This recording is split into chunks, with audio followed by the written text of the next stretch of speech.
Good morning. I hope that you had a good night's rest. During this time, I have found that it's helpful to read in the book of Psalms just to find some comfort and sometimes just verses that really speak to the feelings that I'm having. I want to share a psalm with you this morning. It's Psalm 91 and just verses 1 and 2. It goes like this. You who sit down in God's presence, spend the night in Almighty's shadow. Say this, God, you are my refuge. I trust in you and I'm safe. Well, it doesn't take a lot of imagination at this point to know the world is a scary place for most of us.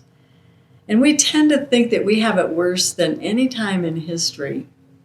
But when the Psalms were being written, life in the ancient Near East wasn't so easy. Life expectancy at the time was only about 25 years, and childbirth was a source of infant and maternal mortality. And of course, there were lots of wars and pillaging.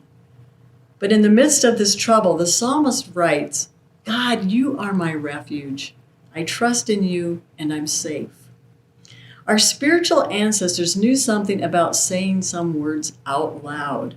They believed that words had performative power and that they could change the events of the world. And we might think that we don't believe this, but I'll give you some examples which might say otherwise.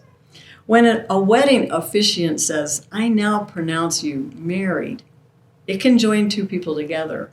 Or when a judge says, I hereby dissolve, well, that can sever a relationship. Or when a friend or partner or spouse says, we need to talk, it can reframe a situation. I think we would have to say words do have power. So in Psalm 91, we have someone who acknowledges the presence of God and the reality of the shadow time, but uses these words like a mantra. God, you are my refuge. I trust in you and I'm safe. So in this heightened time of anxiety, I encourage you to find a mantra, some words that hold power for you, and breathe them as you awaken, as you walk during the day, and when you lay down at night. Let these words wash over you and release the anxiety within.